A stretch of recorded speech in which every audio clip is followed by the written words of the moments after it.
Hello everyone. सो फूलसन के channel में जो भी लोग, जो भी बच्चे, जो भी एस्पिरेंट्स प्रेजेंट है, आप सभी के लिए एक नया वीडियो सीरीज हम लेकर के आ रहे हैं।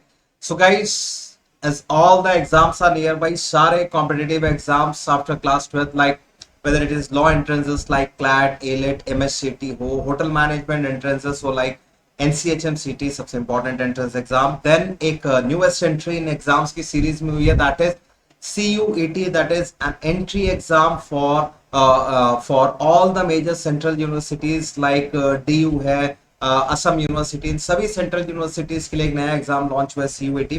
सो with respect to all this exams, आप सभी जानते हैं इन सभी एग्जाम्स में जीके के क्वेश्चंस पूछे जाते हैं एंड जीके का एक बहुत इंपॉर्टेंट एस्पेक्ट होता है नेशनल एंड इंटरनेशनल ऑर्गेनाइजेशंस। तो इन सभी मेजर ऑर्गेनाइजेशंस के नेम्स हम एक वीडियो सीरीज प्रेजेंट कर रहे हैं आप सभी लोगों के लिए, where it will be divided into two major parts. In first video part, video lecture will be discussing all the major international organisations and second series, second lecture जो होगा इस सीरीज का, वहां पर हम इंपॉर्टेंट नेशनल ऑर्गेनाइजेशंस को discuss करेंगे, क्योंकि एस्पिरेंट्स यू मस्ट नो कि इन सभी एंट्रेंस एग्जाम्स में इन ऑर्गेनाइजेशंस के रिगार्डिंग कुछ मेजर क्वेश्चंस पूछे जाते हैं, like what is this organisation, what is the objective, किस पर्पस के लिए एक पर्टिकुलर ऑर्गेनाइजेशन को बनाया जाता है, उसके हेडक्वार्टर्स कहां पर एंड करंटली उसका हेड कौन है, राइट। और ये क्वेश्चंस जनरली सॉर्ट आउट किए जाते हैं जो करंटली आपको बहुत ज्यादा ऑर्गेनाइजेशन सुनने को मिलते हैं, जैसे रशिया यूक्रेन वॉर के बारे में आप सभी को पता होगा। तो रशिया यूक्रेन के वॉर में एक सबसे ज्यादा नाम की चर्चा करी जा रही, that is NATO, NATO, NATO, right. Climate change की बात करी जा रही है, तो क्लाइमेट चेंज के रिगार्डिंग एक इंस्टीट्यूशन का आपने नाम सुना होगा, UNFCCC, right.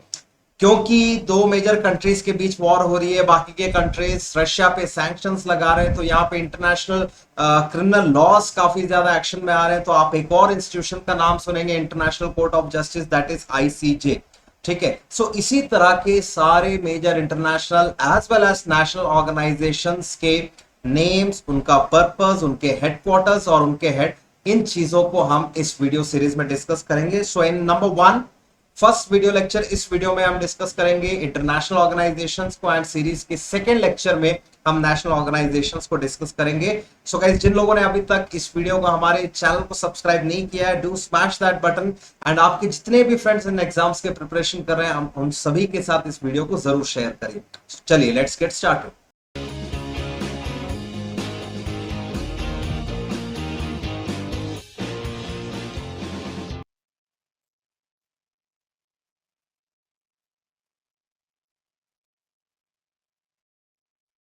Guys, at Fulston, we have started with our new batches for law entrances like CLAT, ALET and Hotel Management। NCHMCT का नए batches launch हो चुके हैं। So the interested candidates, आप हमारे वेबसाइट, हमारे ऐप या व्हाट्सएप के थ्रू हम तक पहुंच सकते हैं। वन मोर थिंग, जो भी CUET की तैयारी कर रहे हैं, उन एस्पिरेंट्स, उन स्टूडेंट्स के लिए वी हैव लॉन्च्ड अ छोटा पैक, जहां पर आप अपने प्रिपरेशन, अपने जो स्टेटस है इस समय CUET के एग्जाम की तैयारी को चेक कर सकते हैं। सो एक 3 मॉक टेस्ट का एक छोटा pack we have released where you can test your English language comprehension. और जिन लोगों ने अभी तक हमारे टेलीग्राम चैनल को सब्सक्राइब नहीं किया हुआ है, guys do subscribe our Telegram channel. Regularly we used to provide mock test, वहां पे छोटे जो मॉक्स होते हैं, सेक्शन वाइज मॉक्स होते हैं। अपार्ट फ्रॉम दिस, जो डेली करंट अफेयर्स होता है, मंथली मैगजीन होता है फूसजन का, द नेम इज कैटलिस्ट, वो सारी चीजें प्रोवाइड करी जाती है। अपार्ट फ्रॉम दिस, फूसजन का ऐप आप लोग जरूर डाउनलोड करें, वहां पर काफी सारे free lectures, free test, all these things are available in our app. Alright, तो जैसे कि मैं बोल रहा था, this video series it will be really helpful for all the students who are preparing for these exams, जैसे कि law entrances है, hotel management, CUET। Apart from this, जो वो जॉब के लिए जो गवर्नमेंट एग्जाम्स होते हैं, बैंकिंग, SSC, रेलवेज, उनके पर्सपेक्टिव से भी ये वीडियो लेक्चर काफी ज्यादा इंपॉर्टेंट होगा, डेफिनेटली आपके लिए यूजफुल होगा। चलिए, तो सबसे पहली चीज, जैसा मैंने बोला, इन this video will be discussing the international organisations. तो ये सारी लिस्ट ऑफ ऑर्गेनाइजेशंस है जिसको हम डिस्कस करेंगे, right. NATO very important, UNESCO, RCEP की काफी ज्यादा चर्चा हो रही है। रिसेंटली लेबर डे सेलिब्रेट किया गया, तो ILO पे क्वेश्चन पूछा जा सकता है। मैंने बोला था climate change, UNFCCC, it's an important organisation जिसपे क्वेश्चन पूछा जा सकता है। तो all these organisations will be discuss in this video lecture, और इसके हेडक्वार्टर्स और हेड भी हम याद करेंगे, ठीक है। आगे बढ़ते हैं। तो point number 1, NATO North Atlantic Treaty Organisation. ठीक है, नेटो के हेड पे आने के पहले इसके इंपॉर्टेंट पॉइंट्स पढ़ते हैं, बिकॉज 4 इंपॉर्टेंट क्वेश्चंस इस टॉपिक से पूछे जा सकते हैं कि भाई नेटो है क्या, किस तरह का मिलिट्री अलायंस है, करंटली कितने मेंबर कंट्रीज इस इंस्टीट्यूशन के साथ, इस ऑर्गेनाइजेशन, इस अलायंस के साथ जुड़े हुए हैं, when was this organization formed, in which year, इसके हेडक्वार्टर्स करंटली कहां पर है, and the last the most important part, इसके हेड, इसके चीफ इस समय कौन है, right. So NATO is a military alliance. देखो किस टाइप ऑफ इंस्टीट्यूशन होता है ये जरूर ध्यान में रखिएगा। आप बहुत सारे टाइप्स पढ़ेंगे, like it's a military alliance, it's a inter governmental panel, inter governmental organisation. तो ये टाइप ऑफ ऑर्गेनाइजेशन हमको ध्यान में रखना है। 1949 के समय, कोल्ड वार के समय, when Soviet union was growing powerful, तो इनको काउंटर करने के लिए यूएस, कनाडा एंड कुछ यूरोपियन कंट्रीज ने मिलकर के एक ग्रुपिंग बनाई थी जिसका नाम था नॉर्थ अटलांटिक ट्रीटी ऑर्गेनाइजेशन, जो कि एक मिलिट्री अलायंस था, राइट। मिलिट्री अलायंस मतलब इन ग्रुप ऑफ कंट्रीज के अगेंस्ट किसी भी तरह का मिलिट्री अटैक इनमें से किसी के अगेंस्ट भी होता है तो ये पूरी कंट्रीज एक यूनिफाइड फोर्स की तरह काम करके सोवियत यूनियन के अगेंस्ट अटैक करेगी। ठीक है, so this was established bye north Atlantic treaty, जिसे वॉशिंगटन ट्रीटी भी कहा जाता है, एस्टैब्लिश्ड इन द ईयर 1949 अप्रैल के महीने में। अब इसके फाउंडिंग मेंबर्स कौन से थे? यूएस, कनाडा एंड कुछ वेस्टर्न यूरोपियन कंट्रीज। ऑब्जेक्टिव क्या था? सोवियत यूनियन फोर्सेस को काउंटर करना। ठीक है, so currently it has 30 member states. पूरे दुनिया के लगभग 30 देश नेटो का हिस्सा है, and the latest country to join NATO is North Macedonia, और it is also called Republic of North Macedonia. ठीक है, याद रखिएगा, नॉर्थ मैसेडोनिया एक कंट्री है जो कि यूरोप के साउथ ईस्टर्न पार्ट में लोकेटेड है। ठीक है, headquarters of NATO it's Brussels, Belgium, and headquarters of allied command operations जो है it is Mons, Belgium, right. अब इसके हेड पे आते हैं, हेड कौन है?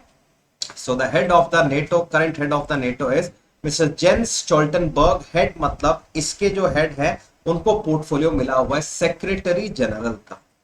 Number 2, world food programme. देखिए नाम से समझ में आ रहा है, वर्ल्ड फूड प्रोग्राम पूरे दुनिया में सबसे बड़ा एक जो मुद्दा है that is hunger, food security and nutrition, right. तो इन चीजों को केटर करने के लिए इंटरनेशनल लेवल पे एक बॉडी बनाया गया था जिसका नाम है फूड एंड एग्रीकल्चर ऑर्गेनाइजेशन, जिसका ये ऑब्जेक्टिव था कि हंगर को, जीरो हंगर अचीव करना है, हर किसी को खाना मिले, फूड सिक्योरिटी अचीव करना है, एंड प्रॉपर न्यूट्रिशन दुनिया के हर एक बच्चे को मिले। इस ऑब्जेक्टिव के साथ दो important organisation that is food agriculture organisation and UNGA, इन दोनों ने मिलकर के एक ऑर्गेनाइजेशन डेवलप किया था जिसका नाम है world food programme. Sorry, it's not an organisation भी है, but it's a kind of, it's more of a kind of a programme, right, world food programme. तो इसके जो हेडक्वार्टर्स है, याद रखने का बहुत सिंपल सा तरीका मैं आपको बताऊंगा। देखिए, बात करते हैं सस्टेनेबल डेवलपमेंट गोल्स की। ठीक है, what are sustainable development goals? In the year 2015 UN general assembly ने 17 ग्लोबल गोल्स डिसाइड किए थे कि भाई एजुकेशन फॉर ऑल, हर एक बच्चे को एजुकेशन मिलना चाहिए, we have to achieve zero poverty, we have to achieve zero hunger, हर किसी के लिए फूड सिक्योरिटी हो, हर किसी को उसके राइट्स मिले। इस तरह के 17 ग्लोबल गोल्स डिसाइड किए गए थे जिसका टारगेट रखा गया था 2030 तक इन 17 ग्लोबल गोल्स को अचीव करना है। So these are the list that come under sustainable development goals. ठीक है, तो सस्टेनेबल डेवलपमेंट गोल्स के रिगार्डिंग जो प्लानिंग बॉडी है, जो अथॉरिटी है, that is UN sustainable development group. ठीक है, तो वर्ल्ड फूड प्रोग्राम जो है it is also a member of this UN sustainable development group. ठीक है, इसके हेडक्वार्टर्स यहां पर मेंशन किए गए हैं, रोम, इटली। तो इसको याद करने का बहुत आसान सा तरीका, भाई food and agriculture organisation, world food programme, food जहां कहीं भी नाम आ रहा है भाई, एक आप सभी ब्रेकफास्ट में खाते होंगे इडली, तो मैंने इसको ऐसे ही याद रखा भाई, फूड से रिलेटेड जो ऑर्गेनाइजेशन है उसके हेडक्वार्टर्स है Italy, Rome.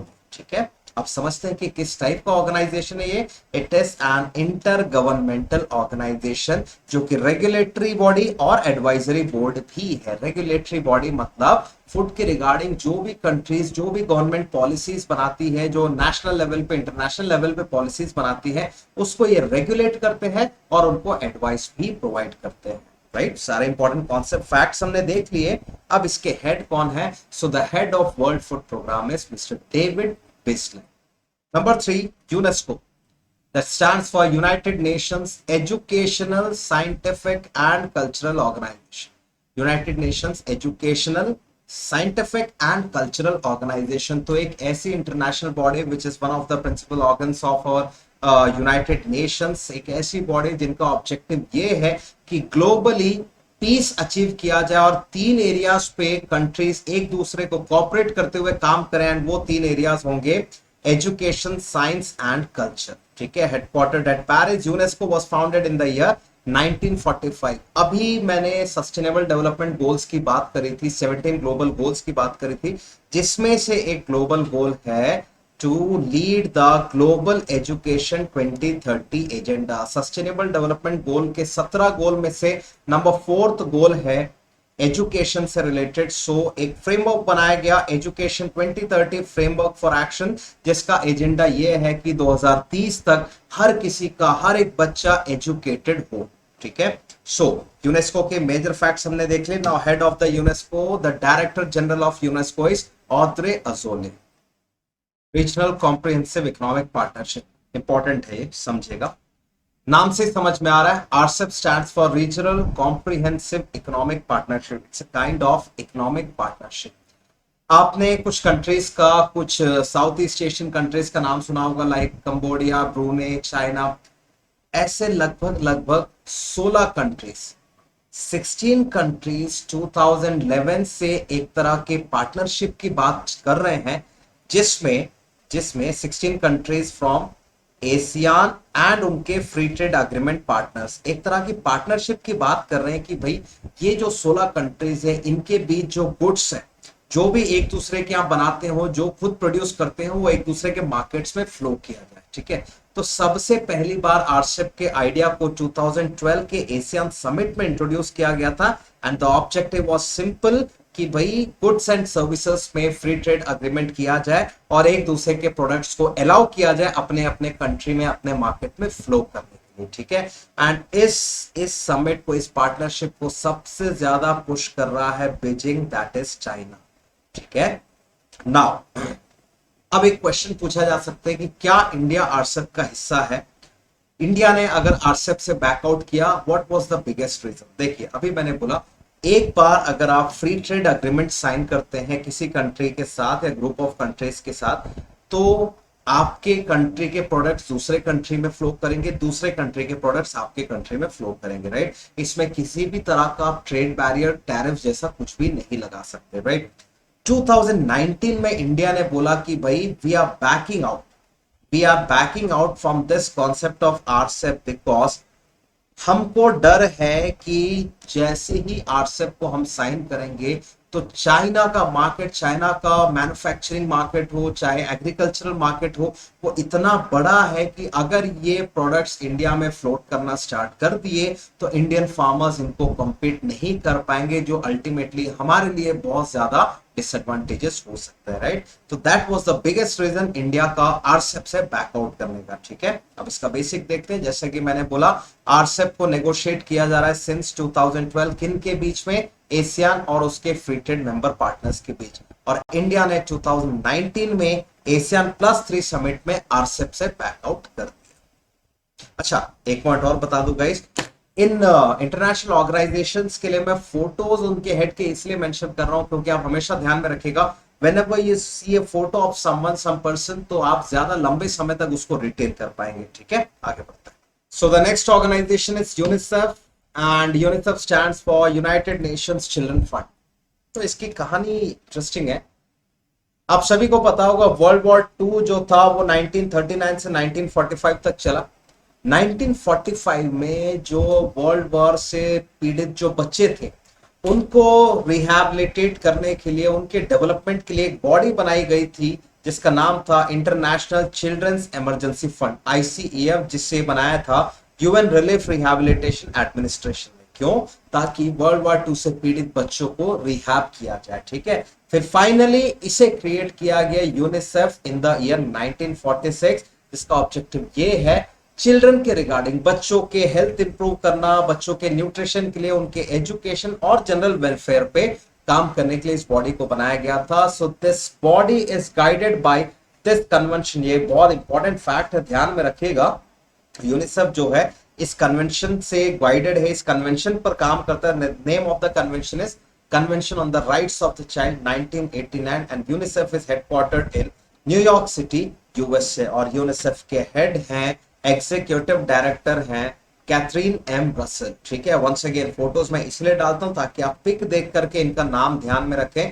So this beautiful lady's name is Catherine M Russell, जो कि यूनिसेफ की एग्जीक्यूटिव डायरेक्टर है। Next one, ILO, international labour organisation. देखिए गाइस, इंटरनेशनल लेबर ऑर्गेनाइजेशन या लेबर डे वर्ड हमने कई बार सुना है। इसी के तर्ज पर जो इंटरनेशनली जो वर्ड फॉलो किया जाता है, जो डे फॉलो किया जाता है, that is international workers day. ठीक है, तो इसी के तर्ज पर, इसी के नाम पर बहुत सारी कंट्रीज में लेबर डे सेलिब्रेट किया जाता है। सो इंटरनेशनल वर्कर्स डे 2022 में सेलिब्रेट किया गया था ऑन द 1 मई। ठीक है, लेबर ऑर्गेनाइजेशन की बात करें तो this organisation was formed in the year 1919 by the treaty of Versailles. ठीक है, इसकी एक खास बात यह है कि यूनाइटेड नेशन द्वारा अफिलिएट करने वाला, जैसे नाम देखिए, नाम को समझिए, इट्स अ लेबर ऑर्गेनाइजेशन। तो एक स्पेशलाइज्ड एजेंसी जो सिर्फ labour laws, labour related loss को रेगुलेट करने वाली, यूएन से एफिलिएट होने वाली पहली एजेंसी थी दिस इंटरनेशनल लेबर ऑर्गेनाइजेशन। तो ये फैक्ट को जरूर ध्यान में रखिएगा। ILO became the first affiliated specialized agency of the United Nations, जिसके हेडक्वार्टर्स है जिनेवा, स्विट्जरलैंड में, राइट। और इसके जो हेड हैं डायरेक्टर जनरल मिस्टर गाई राइडर। G7, ग्रुप ऑफ 7, देखिए ग्रुप ऑफ 7 कंट्रीज के नाम यहां पर मेंशन्ड है, Canada, France, Germany, Italy, UK and US। ठीक है, तो G7 basically it's an informal name for group of 7 countries. ठीक है, ये ग्रुप बनाया क्यों गया था, ये ग्रुप का ऑब्जेक्टिव क्या है? सो बेसिकली G7 एक इंटर गवर्नमेंटल फोरम है। ध्यान रखिएगा, जैसे मैं हमेशा बोलता हूं, टाइप ऑफ ऑर्गेनाइजेशन हमको ध्यान में रखना है। तो G7 is an inter governmental political forum जो हर साल एनुअली मीट करते हैं ताकि कुछ कॉमन इंटरेस्ट पे कंट्रीज आपस में चर्चा कर पाए। और कॉमन इंटरेस्ट क्या हो सकती है? इकोनॉमिक पॉलिसीज होती है, इंटरनेशनल सिक्योरिटी हो सकती है, एनर्जी रिलेटेड पॉलिसीज हो सकती है, राइट। सो G7 में कौन कौन से कंट्रीज आते हैं, कौन नहीं आते हैं, ये एक बहुत इंपॉर्टेंट क्वेश्चन बनता है। Next one, Arctic council. देखिए, आर्कटिक काउंसिल से रिलेटेड 2 इंपॉर्टेंट फैक्ट्स हमसे क्वेश्चन एग्जाम में पूछा जा सकता है। फर्स्ट थिंग, आर्कटिक काउंसिल के कौन कौन से कंट्रीज मेंबर्स हैं, कौन से कंट्रीज नहीं है। सेकेंड इंपॉर्टेंट क्वेश्चन ये बनाया जा सकता है कि भाई आर्कटिक काउंसिल का ऑब्जेक्टिव क्या है, इसकी मीटिंग कितने साल में होती है, एंड करंटली आर्कटिक काउंसिल की चेयरमैनशिप कौन से कंट्री के पास है। देखिए, थोड़ा सा बेसिक समझते हैं। तो अर्थ के नॉर्थ पोल में आर्कटिक ओशन प्रेजेंट है, और आर्कटिक ओशन एक ऐसा एरिया है जहां पर बहुत सारे इंहाबिटेंट्स, उधर की इंडिजिनस कम्युनिटीज रहती हैं। काफी कंट्रीज के साइंटिफिक डेवलपमेंट एक्टिविटीज यहां पर चलती है। बट इसके जो इर्द गिर्द जो सराउंडिंग कंट्रीज प्रेजेंट है, उन लोगों ने आपस में एक इंटर गवर्नमेंटल फोरम बनाया था ताकि ये जो एरिया है आर्कटिक ओशन का, वहां पे जिस तरह की डेवलपमेंटल एक्टिविटीज हो, सारी चीजें सस्टेनेबल डेवलपमेंट को ध्यान में रखते हुए किया जाए। ठीक है, so there are 8 members of Arctic council. ठीक है, आप कंट्रीज का नाम मैं अगले स्लाइड में दिखाऊंगा। अभी देखिए कौन कौन से कंट्रीज है। USA, Canada, Russia, Denmark, Norway, Sweden, Finland. ठीक है, तो इन कंट्रीज की एक बार और लिस्ट देखते हैं।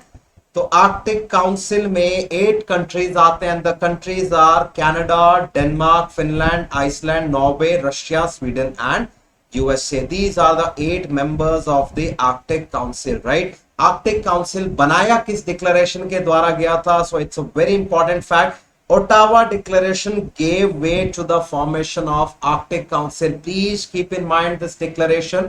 Ottawa Declaration के थ्रू आर्कटिक काउंसिल फॉर्म किया गया था इसकी जो चेयरमैनशिप होती है हर 2 साल में रोटेट होती है। तो सबसे पहली चेयरमैनशिप गई थी कनाडा के पास in the year 1996 to 98। And currently अगर करंट अफेयर्स के पर्सपेक्टिव से इंपॉर्टेंट क्वेश्चन पूछा जाए तो ये चेयरमैनशिप इस समय रशिया के पास है एंड 2023 तक रशिया इसकी चेयरमैनशिप होल्ड करेगा। Next one, world health organisation WHO।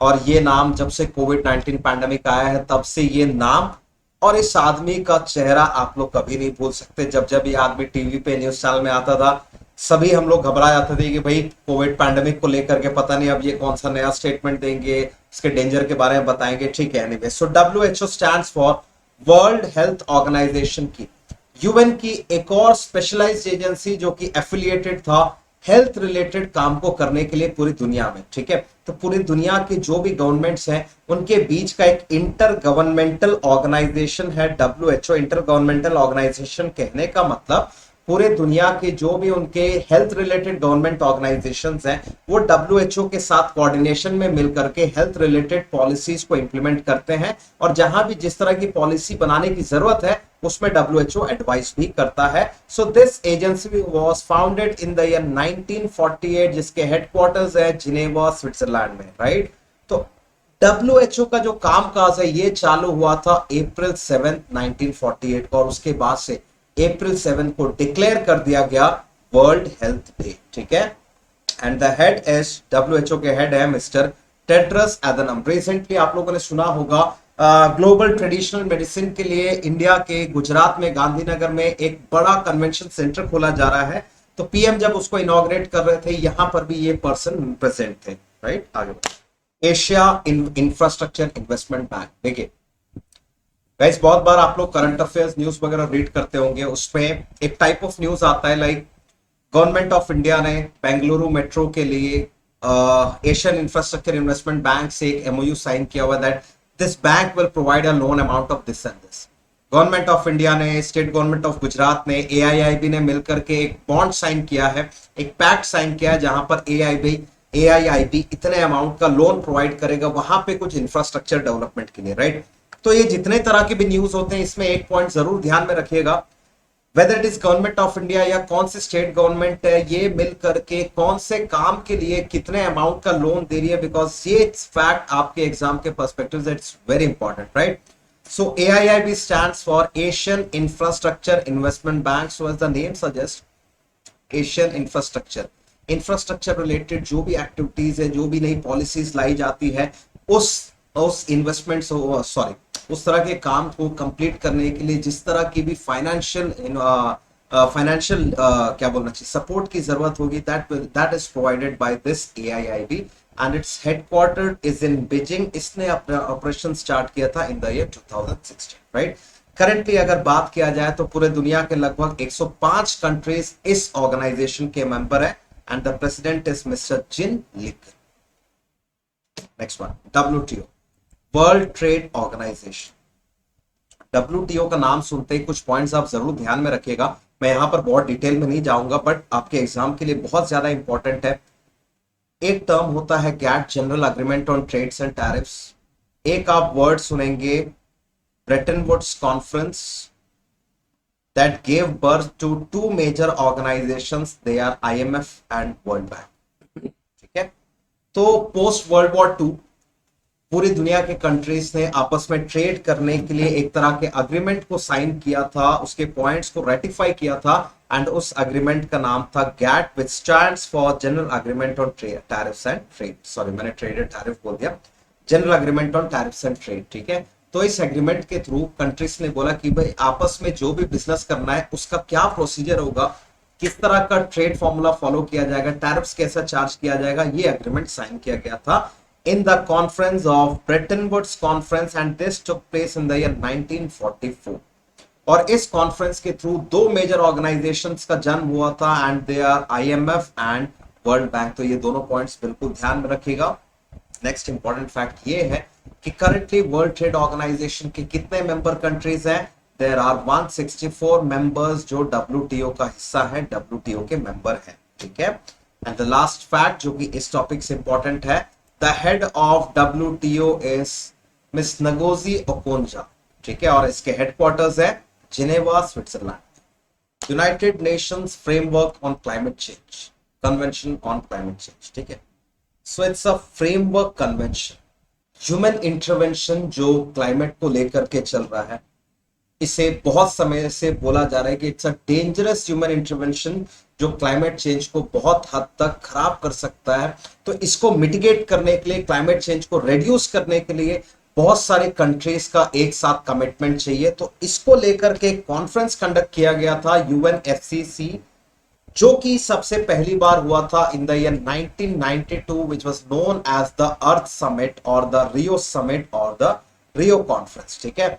तो UN, United Nations conference on environment and development sign किया गया था इन द ईयर 1992, जिसे हम रियो कॉन्फ्रेंस या रियो समिट का नाम भी देते हैं, ठीक है। तो यूएनएफसीसीसी एक तरह का कन्वेंशन है क्लाइमेट चेंज, जिसमें जितने भी सिग्नेटरीज होंगी, जितने भी कंट्रीज पार्टिसिपेट करेंगे, उसको रेटिफाई करेंगे, उनको कुछ कमिटमेंट्स के साथ अपने आप को रखना पड़ेगा, ठीक है। तो यूएनएफसीसीसी फोर्स में आया in the year 1994 and has been ratified by 197 countries. ये फैक्ट बहुत इंपॉर्टेंट है, इसको ध्यान में रखिएगा।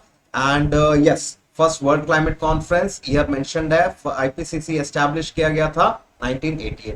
Inter governmental panel on climate change, IPCC का फुल फॉर्म मैं लिख देता हूं, inter governmental panel on climate change, and ये एस्टैब्लिश किया गया था in the year 1988। International criminal court, इसको लेकर के एक लाइन ध्यान में रखना, आईसीसी और international criminal court is the last और फाइनल कोर्ट ऑफ रिजॉर्ट, ठीक है। सबसे पहले ये समझते हैं कि आईसीसी का काम क्या होता है। इंटरनेशनल क्रिमिनल कोर्ट ऐसे क्रिमिनल्स को चार्ज करता है, उनको ट्राई करता है जिनके ऊपर बहुत बड़े बड़े मतलब इस तरह के चार्जेस लगे होते हैं कि भाई they are accused of war crimes, they are accused of genocide, ठीक है। बेसिकली ये वो क्रिमिनल्स होते हैं, मतलब ये सो कॉल्ड अक्यूज होते हैं जिनके ऊपर ह्यूमैनिटी के अगेंस्ट ग्रेव क्राइम करने का आरोप लगाया जाता है, ठीक है। तो इनको फाइनली ट्राई किया जाता है इंटरनेशनल क्रिमिनल कोर्ट में। So that's why ICC is called the final court of resort. जब मैं फाइनल कोर्ट ऑफ रिजॉर्ट बोल रहा हूं, इसमें आप कंफ्यूज मत होना। जैसे इंडिया के कॉन्टेक्स्ट में हम बात करें, सुप्रीम कोर्ट को हम बोलते हैं एपेक्स कोर्ट और फाइनल कोर्ट ऑफ अपील, ठीक है। तो supreme court, final court of appeal Indian context में है। दैट डजंट मीन कि आईसीसी जो है सुप्रीम कोर्ट को रिप्लेस कर दिया, ऐसा नहीं है। आईसीसी के साथ जिन कंट्रीज ने आईसीसी के कन्वेंशन को साइन किया हुआ है, रेटिफाई किया हुआ है, उन्हीं कंट्रीज के लिए ICC last court of resort होगा। बट इंडिया ने आईसीसी के कन्वेंशन पे स्टैट्यूट को साइन नहीं किया हुआ है। इंडिया ही नहीं, और भी दो मेजर कंट्रीज है, और भी काफी सारे कंट्रीज है, जिनमें से दो मेजर यूएस एंड चाइना भी इस स्टैट्यूट का हिस्सा नहीं है। स्टैट्यूट क्या है? तो आईसीसी को बनाया गया था on the basis of this international treaty, जिसका नाम है द रोम स्टैट्यूट। प्लीज इस पॉइंट को ध्यान में रखिएगा। आईसीसी हेडक्वार्टर्स एक नेदरलैंड्स। इसके दो इंपॉर्टेंट जो डिग्निटरीज है जिनके नाम हमको ध्यान में रखने हैं, इसके प्रोसिक्यूटर है mister Karim Ahmad Khan and registrar is mister Peter Lewis. So the next point is international court of justice, ठीक है। चलिए सबसे पहले ये समझते हैं कि आईसीजे से रिलेटेड क्या कुछ क्वेश्चंस पूछे जा सकते हैं। जितने भी लॉ एस्पिरेंट्स है, आप लोग ध्यान रखें, आपके एग्जाम में ये क्वेश्चन पूछा जा सकता है। It's a very important topic. International court of justice कब बनाया गया था? When it was founded, right. Next thing, ICJ का ऑब्जेक्टिव क्या है? नेक्स्ट इंपॉर्टेंट क्वेश्चन, आईसीजे का जो जजेस का जो पैनल होता है, कितने मेंबर्स बैठते हैं? कौन से कॉन्टिनेंट या कौन से कंट्री से कितने रिप्रेजेंटेटिव होते हैं? अगला इंपॉर्टेंट क्वेश्चन, इंडिया के तरफ से कौन है आईसीजे के जज? ये एक बहुत इंपॉर्टेंट फैक्ट है, ये पहले भी आपके एग्जाम से पूछा जा चुका है। So the name as it suggest, international court of justice. So इसका ऑब्जेक्टिव क्या है? एक ऐसा कोर्ट ऑफ जस्टिस जहां पर पूरे दुनिया के जो भी कंट्रीज हैं, इन कंट्रीज के बीच, इन स्टेट्स के बीच आपस में कोई भी इशू जनरेट होता है, इश्यूज हो, चाहे वो कोई इंटरनेशनल इशू हो, इंटरनेशनल लॉ से रिलेटेड कोई इशू हो, इस सभी मामलों में इनका जजमेंट और ओपिनियन देने की responsibility international court of justice की होती है, ठीक है। और इसी रिस्पॉन्सिबिलिटी के कारण ICJ is sometime also called as the world court, right. तो आईसीजे बनाया कब गया था? It was established by the 1945 UN charter और इसकी फंक्शनिंग चालू हुई थी फ्रॉम 1946, ठीक है। यूनाइटेड नेशंस जब बनाया गया था इट हैड 6 प्रिंसिपल ऑर्गन, जिसमें से एक प्रिंसिपल ऑर्गन अभी डोरमेंट है, 5 प्रिंसिपल ऑर्गन्स अभी एक्टिव है। और यूएन के जितने भी ऑर्गन्स बनाए गए थे वो सभी ऑर्गन्स हैं लोकेटेड इन न्यूयॉर्क यूएसए। ये इकलौता ऐसा बॉडी है which is located in the Hague Netherlands, right. अब मेंबर्स की बात करते हैं। सो आईसीजे इज कंपोज्ड ऑफ 15 जजेस। आईसीजे के पैनल में टोटल 15 जजेस बैठते हैं जो अलग अलग कॉन्टिनेंट्स को रिप्रेजेंट करते हैं। अफ्रीका से 3, लैटिन अमेरिका और कैरेबियन कंट्रीज से 2, एशिया से 3, 5 from western Europe and related states and 2 from eastern Europe. और भारत की तरफ से आईसीजे के जो जज हैं दैट इज जज दलबीर भंडारी, इस फैक्ट को ध्यान में रखिएगा। इंडिया की तरफ से जो ICJ international court of justice के जो जज हैं वो है justice Dalbir Bhandari. Now the head of the ICJ is, president of the ICJ is Joan. एक आपके सामने प्रेजेंट है, आप इसको याद रखें। Next is G20। तो basically it is formally called group of 20। याद करिए अभी थोड़ी देर पहले हमने G7 डिस्कस किया था, group of 7 countries. Similarly G20 is the group of 20 countries जिसमें से 19 कंट्रीज प्लस एक यूरोपियन यूनियन मिलकर के ग्रुप ऑफ 20 बनता है। वर्ल्ड मैप मैंने यहां पर प्रेजेंट करा हुआ है, तो जो ऑरेंज से मार्क्ड है all those are G20 countries. Names आप देख सकते हैं, US, Canada, Mexico, Brazil, Argentina and India is also the part of G20। अब डिस्कस करते हैं कि इससे रिलेटेड क्या कुछ क्वेश्चंस एग्जाम में पूछे जा सकते हैं। तो G20 समिट का ऑब्जेक्टिव क्या है, ये एक इंपॉर्टेंट क्वेश्चन है। G20 के चेयरमैन इस समय कौन है? G20 समिट 2022 का कहां पर होने वाला है? India will hold the G20 summit of 2023, ठीक है। तो इसकी चेयरमैनशिप भी इंडिया के पास किस ईयर में आएगी? These major facts can be asked in the exam। तो फिर से समझते हैं, जैसा हमने समझा था group of 7 G7 members, G20 का भी वही ऑब्जेक्टिव। 4 मेजर इश्यूज से रिलेटेड डिस्कशन किया जाता है इन प्लेटफॉर्म्स में and those 4 issues are global economy, भाई फाइनेंशियल स्टेबिलिटी को कैसे मेंटेन किया जाए, क्लाइमेट चेंज को कैसे घटाया जाए, रिड्यूस किया जाए, मिटिगेट किया जाए and last but not the least sustainable development, ठीक है। G20 जो 2022 का समिट होगा, it will B conducted in the month of November और ये समिट कंडक्ट किया जाएगा बाली में। बाली में जो G20 समिट कंडक्ट किया जा रहा है, this will be the 17th edition of G20 summit, ठीक है। और इसके बाद 2023 का जो समिट है that will be going to be conducted in India, क्योंकि इंडिया इसकी प्रेसिडेंसी होल्ड करेगा 1 दिसंबर 2022 से नवंबर 2023। Now, the head of the G20 is Mr. Joko Widodo, who is the president of Indonesia। ये फैक्ट जरूर ध्यान में रखिएगा। आगे बढ़ते हैं। ASEAN stands for Association of Southeast Nations। क्या कहा मैंने? ASEAN stands for Association of Southeast Nations। Basically, it's a grouping जो आपके एशिया पैसिफिक कंट्रीज है। एशिया पैसिफिक के 10 कंट्रीज, एशिया पैसिफिक के 10 कंट्रीज, आप यहां पर नेम्स देख सकते हैं, Myanmar, Thailand, Cambodia, Singapore, Indonesia, Malaysia, इस तरह की जो 10 कंट्रीज एशिया पैसिफिक में आते हैं, इनकी एक छोटी सी ग्रुपिंग है एशियान। तो ऑब्जेक्टिव वही रीजन में पॉलिटिकल और सोशल स्टेबिलिटी को मेंटेन करके रखना एशियान का ऑब्जेक्टिव है। The important questions that can be asked कि एशियान के मेंबर कंट्रीज कितने हैं, एशियान के सेक्रेटरी जनरल कौन है, एशियान डे कब सेलिब्रेट किया जाता है एंड एशियान के जो 3 पिलर कम्युनिटीज हैं वो कौन कौन से हैं, उनके नेम्स क्या है, ठीक है। So ASEAN association of south east nation, जैसा कि मैंने बोला, एक छोटी सी एशिया पैसिफिक कंट्रीज की ग्रुपिंग जिसका ऑब्जेक्टिव है to promote political and social stability, right. The motto of ASEAN is mentioned here, one vision, one identity and one community। 8 अगस्त को एशियन डे सेलिब्रेट किया जाता है और इसके जो सेक्रेटेरिएट है that is in Indonesia, Jakarta. Indonesia का नाम सुनते ही मैं दो इंपॉर्टेंट फैक्ट्स अपने बच्चों को जरूर बताता हूं, और दोनों ही काफी कंफ्यूजिंग फैक्ट्स है बच्चों, ये पॉइंट ध्यान में रखेगा। The largest Muslim population in the world, largest Muslim population in the world, ये है इंडोनेशिया। ठीक है, second important fact, English vocabulary से रिलेटेड एक टर्म है आर्कीपेलगो। आर्कीपेलगो का मतलब होता है ग्रुप ऑफ आइलैंड्स। ठीक है, तो इंडोनेशिया आप अगर ऑब्जर्व करो, देखिए मैं आपको दिखाता हूं, इंडोनेशिया जब आप ऑब्जर्व करोगे, ये वाला जो रीजन है, ये बहुत सारे आइलैंड्स को मिलकर के बना हुआ कंट्री है। दैट्स वाई इस तरह के रीजन्स को हम बोलते हैं आर्कीपेलगो। एंड इंडोनेशिया से रिलेटेड फैक्ट ये है, it is the largest archipelago in the world. ठीक है, archipelago stands for group of islands, right. So ASEAN secretariat Indonesia, Jakarta में। Next important fact, ASEAN community के three important pillars, political security community, economic community and socio cultural community. And last जो सबसे important fact है, ASEAN के secretary general का pic यहां पर mention किया गया है।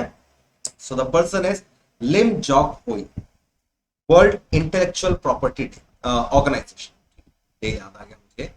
तो WIPO stands for world intellectual property organisation. जितने भी आप वर्ड सुनते हैं इंटेलेक्चुअल प्रॉपर्टी, लाइक पेटेंट्स हैं, कॉपीराइट्स हैं, ट्रेडमार्क्स हैं, all these things are related to intellectual property.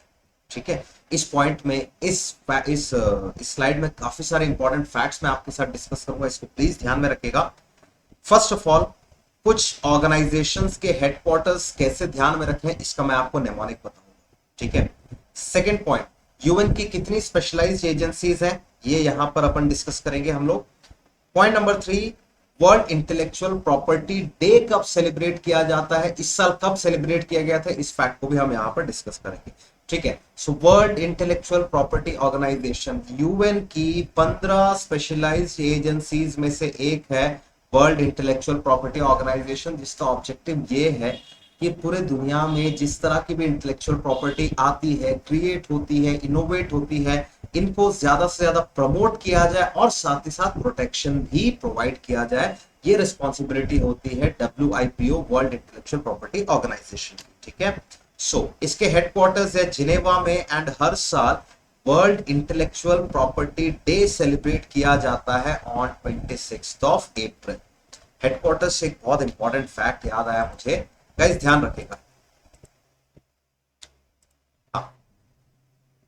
World से चालू होने वाले और ऑर्गेनाइजेशन से एंड होने वाले, इस तरह के 3 मेजर ऑर्गेनाइजेशंस हैं जिसके हेडक्वार्टर्स हमसे एग्जाम में पूछे जा सकते हैं।